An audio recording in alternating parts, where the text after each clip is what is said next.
Governor Cuomo has estimated that the storm damage from Hurricane Irene and Tropical Storm Lee will be more than $1 billion. And much of that money will be dumped into infrastructure to rebuild roads and bridges that were damaged or washed away entirely, actually, by floodwaters. My next guests are hoping that the state will use emergency powers to suspend regulations on reconstruction efforts in counties that have been declared federal disaster areas, which is pretty much all of them, or most of them. So the work will get done much more quickly, is what they argue. They are Brian Sampson, the Executive Director of Unshackle Upstate, and Design Build Institute of America Executive Director Andrew Claus.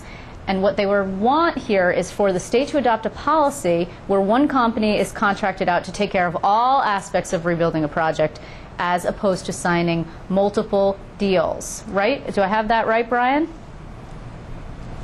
You have that right, Liz. Okay. Yep. It's not just one company. Okay. Clarify. Go ahead. It could be well, it's not necessarily one company that's responsible for everything. It could potentially be a joint venture of companies, and in New York State, that's really the way it would work. Like an LLC, you mean? Correct. It could be an LLC, or it could just be contractually obligated as a combined effort, one level of responsibility to the owner. Okay, so basically, let's just back up for a moment, because I got a little bit of ahead of myself here. This is a letter here with the Unshackle logo on it that, Brian, you've sent to Howard Glazer, the Director of State Operations, and pretty much saying Correct. That you're actually citing a pretty interesting example, Bridge I-35 in Minneapolis, which of course collapsed and had to be rebuilt. Can you explain what happened there? Right. Well, again, we sent the letter to Howard Glazer, as the Director of State Ops, and to the Governor's office, just asking them to look at the use of design build in the recovery efforts. Obviously, they've done a fantastic job, to date, of being very proactive in the recovery efforts, but we think that this approach can be done in a smart way in New York State, much like they did in Minnesota. So when Minnesota had the bridge collapse over I-35, obviously it was a great tragedy there. What they were able to do, though, when they looked at redesigning and rebuilding that bridge, the initial estimates were 2-3 years out and millions and millions of dollars. What they were able to do is actually rebuild that bridge in 11 months and reopen I-35 to the commerce and the industry in the area, and allow people to get back and forth, from their homes to their work. We're obviously going to face many of those situations here in New York State with our infrastructure needs. Design Build allows us the opportunity to put those roads and bridges back in place and back in use quickly, efficiently, and probably and most likely with the best return on investment of taxpayer dollars. Okay. Andrew, first of all, I didn't know that your organization existed. What is it that you advocate? You basically exist to support exactly what it is that Brian is seeking?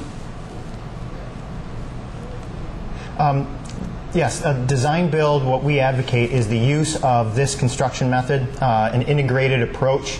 It's not necessarily correct in every situation, but in many cases, design build can provide an integrated approach that allows for more opportunity to be proactive about construction. It brings construction to bear quicker.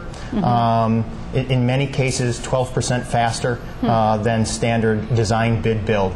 And we're a national organization based in Washington, D.C., and here in Rochester is I head up the region of design build, which is New York, New Jersey, Pennsylvania, and Delaware. Okay, so here's the problem. New York has this law, it's called the Wicks Law, and it actually requires that projects that are larger, I think it's $75,000 is the threshold. Correct me if I'm wrong about that.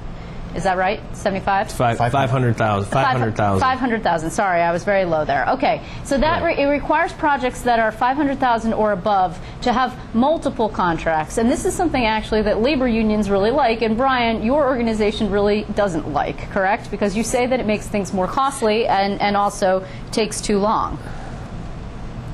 Well, yes, in many instances where we have concerns about the Wicks Law, but in this instance, this isn't an opportunity for us to try to circumvent the Wicks Law requirements. What this is it allows us the opportunity to put our infrastructure back in place and do it much more quickly, much more efficiently, with the better use of taxpayer dollars.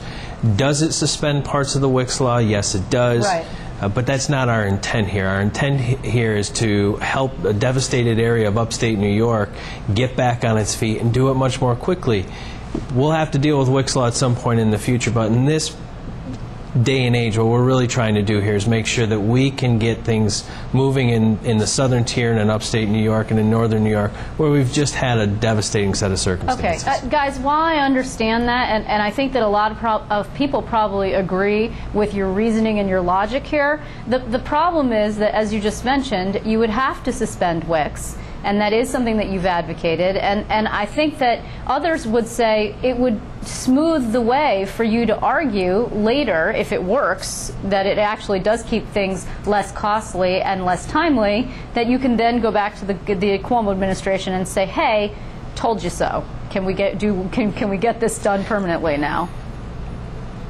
Yeah, I mean, obviously there are going to be people out there that say that's our angle here. It's not our angle. And frankly, I think, and Andrew can probably talk to this in more detail, the use of design build doesn't necessarily preclude you from using a Wick's Law type of scenario. It's not the optimum use of design build, but it doesn't preclude you from doing that. But I think what we really need to do is take a look at what's happened, figure out how we can help upstate New Yorkers recover very, very quickly. Design build allows us that opportunity. So, Andrew, can you talk a little bit more about that? I mean, in Brian's letter, he does state that there was an incident, an example of a successful design build project in New York State. It's the East Harlem Charter School, and it had one constructional services contractor, if you will, and that was the general contractor who hired subcontractors, and it came out fine. Correct. Design build doesn't necessarily advocate that you have to or don't have to have multiple companies. You can have a joint venture situation, which would probably happen in New York State, where you have a team comes together of design, engineering, and construction with whatever subprime is correct for that instance. Mm-hmm. Depending on whether you're doing horizontal construction or vertical construction would change the makeup of that team, but it's not necessarily all of those services out of one company.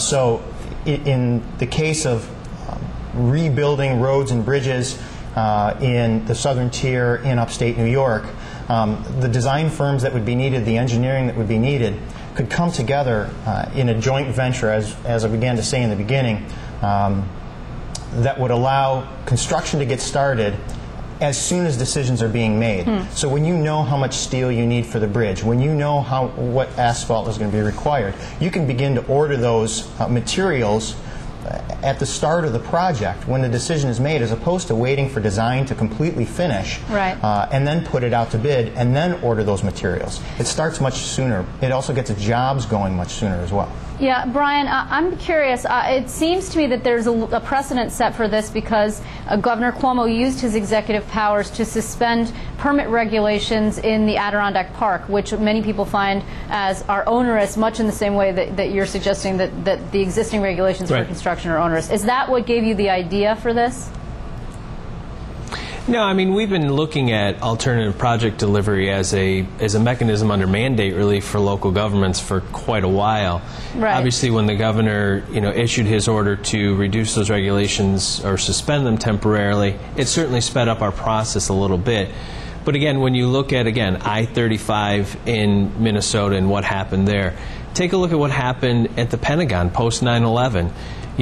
Within a year of that facility being attacked by the terrorists, it was back up and running. When the initial time frame on that was 4 years and $800+ million, it was done within a year in $525 million. And by the way, in a secure facility. So there are countless examples that we can point to of where design build is the right approach given the circumstances in New York right now in the disaster recovery. We'll have to deal with some other things down the road, but we need to provide our communities with all the tools that are available to them to rebuild, and this is one of them. Brian, we're going to run out of time in just a minute, but I want to ask you guys, do you have any feeling about how much money might be saved and how long of a duration that you're looking for here? Well, I think Andrew might have some different statistics, but on average, projects cost, I think, 6% less and are delivered about 34% sooner than on other traditional design bid projects. Interesting. Okay. That's correct. Interesting. So we'll see what happens with the Cuomo administration. It's quite clear that the governor is anxious for rebuilding and recovery from the storms to be done in a very timely fashion. Route 73 is a perfect example. They just reopened it 2 weeks ahead of time. So I think that clearly the administration is on the case.